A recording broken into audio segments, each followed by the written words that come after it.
वंदे मातरम। नमस्कार, जय श्री राम।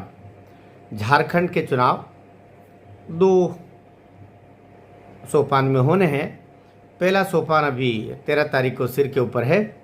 आज 11 हो गई है और चुनाव प्रचार जो भी आज 5 बजे वहाँ सब बंद हो गया होगा। और 13 को लगभग 35-40 सीट पर वहाँ वोटिंग है और दूसरा फिर 20 नवंबर को है। अभी जहाँ होने हैं 35 स्थान, उसमें से 29 पर इंडी गठबंधन और एनडीए गठबंधन दोनों के बीच सीधी भिड़ंत है। और जब एनडीए गठबंधन कहें तो भाजपा ही, क्योंकि बाकी को तो 10-12 सीट दी है। 10 सीट चंपई सोरेन जी और लोगों को मिली है और बाकी 2 सीट और ऐसा करके 10-12 सीट का ही मामला है। बाकी सब सीट पर बीजेपी खड़ी हुई है। अभी जो स्थितियां हैं, भाजपा 1 वर्ष से चुनावी मोड में झारखंड को लेकर के थी। महाराष्ट्र में तो जब से ये चुनाव हुए तब से ही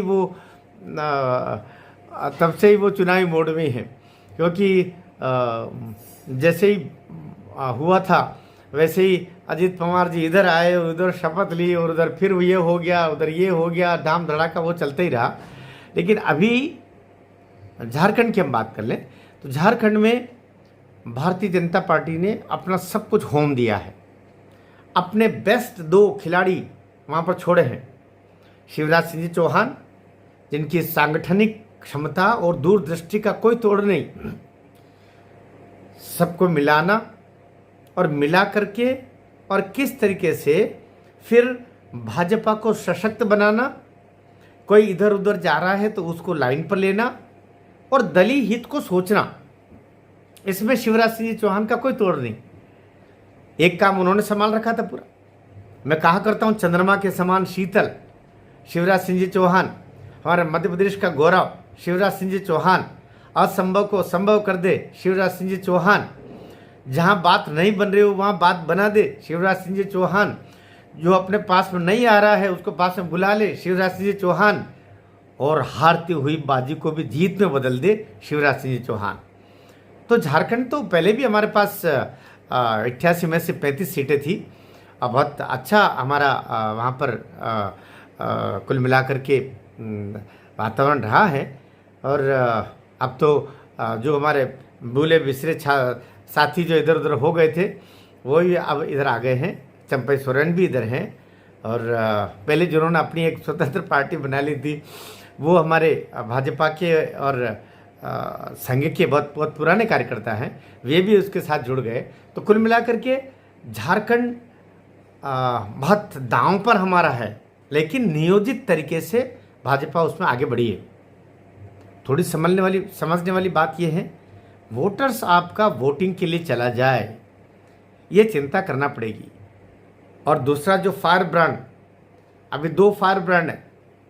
एक हमारे बाबा जी उत्तर प्रदेश वाले योगी बाबा और दूसरे आसाम के हेमंत विश्व शर्मा जी। ये दोनों फायर ब्रांड, एक फायर ब्रांड को तो वहीं छोड़ के रखा है। वो इसलिए भी ठीक है क्योंकि जो हालात झारखंड के हैं वे आसाम से कुछ मिलते जुलते। वहाँ पर भी रोहिंग्याओं का आगमन, कहीं जिहादी तत्व वहाँ पर घुस आए, धर्मांतरण, आदिवासी भाई बहनों के साथ में धर्मांतरण को रंग देना, खरीद फरोख्त, वहाँ की बेटियों से शादियाँ, फिर उनके नाम से ज़मीनें खरीदना, फिर 35 टुकड़े। वो कहने का मतलब वो सब काम के लिए पिछले कई वर्षों से काम चल रहा है और 5 साल ये सब वहाँ की जनता ने भोगा है। इसलिए अब जो वोटिंग हो तो संघ, बीजेपी, राष्ट्रवादी और जितने भी इस देश को बचाने वाले लोग हैं, आदिवासी समाज को बचाने वाले लोग हैं, सबको एकजुट होकर के और 100 में से 100% अपने लोगों का वोटिंग करवा देना है। ये ध्यान रखना पड़ेगा। ये चुपचाप बैठने का नहीं है, ये अब सक्रिय होने का है। तो हेमंत जी ने, शिवराज जी ने जितना काम अभी किया है 6 माह तक लगातार ये दोनों बंधु लगे रहे, राम लक्ष्मण की जोड़ी कह सकते हैं झारखंड में, उसके परिणाम प्राप्त करने का अब समय है। इसमें अब चूक नहीं होना चाहिए। वोटिंग परसेंटेज आपके अपने वोटर्स निकल करके और वे बूथ तक चले जाएं और वोट डाल के आ जाएं, ये देखना पड़ेगा। अगर ये आपने कर लिया तो झारखंड में ये जो अभी आधी लड़ाई है 13 तारीख वाली, ये तो आप जीत ही जाएगी। उसके बाद तो अपने पास 1 सप्ताह का और समय है। भारत माता की जय।